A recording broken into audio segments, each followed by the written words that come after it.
Throughout the pandemic, I really decided I wanted a project to focus on and to keep myself busy. I was watching The Mandalorian one day and I really started to appreciate and love all of the costuming in that series, and I decided, well, why couldn't I try to make that? Hi, my name is Alexa Suess. I'm the owner of Common Ground in Greenport, New York, and in my spare time, I made a screen-accurate Mandalorian costume.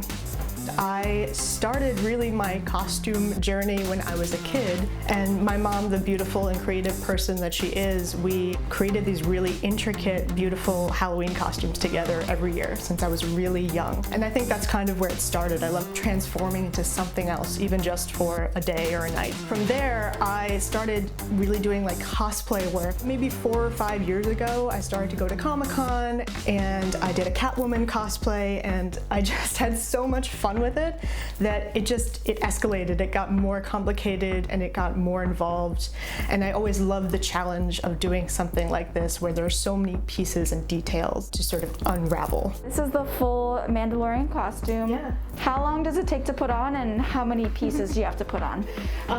You know what? I haven't done the final count yet. There's a lot of pieces to this, and it takes me, I'd say, about 20-25 minutes to put on. So let's get started. Let's Mando up.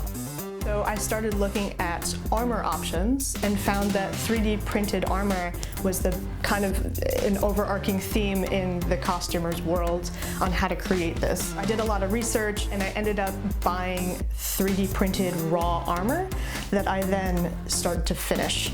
And that process took about 4 months from start to finish.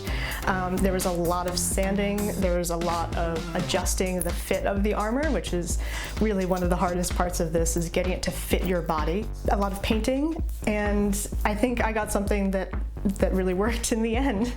I think you just transformed into the Mandalorian. This is so wild. Look at you. That's amazing. You know what? Just me and Mando, you know, kicking it back on Long Island, hanging out, you know, maybe go for a stroll on the beach. I'm really hoping to take the Mandalorian outfit to some Comic-Cons. Hopefully I can get into New York City Comic-Con this year. And then I'd also like to really take the Mandalorian outfit to, when it's possible, a children's hospital, or to do other volunteer events and show it off there as well. I just think it's really, it's just so much fun to get into that character and watch other people smile. That's really what it's all about. As far as what's up next, I am doing a Boba Fett re-armored cosplay for my other half, who is thrilled about it. Cosplay is such a beautiful and full community, and I was able to really get help from so many other people who are doing Star Wars cosplays. You know, where to get your fabric, where to get your thread, how to stitch something, how to dye something properly. All of that came from fellow cosplayers and costumers, and I'm so grateful for them, because without them, this would have been a lot more of a difficult process.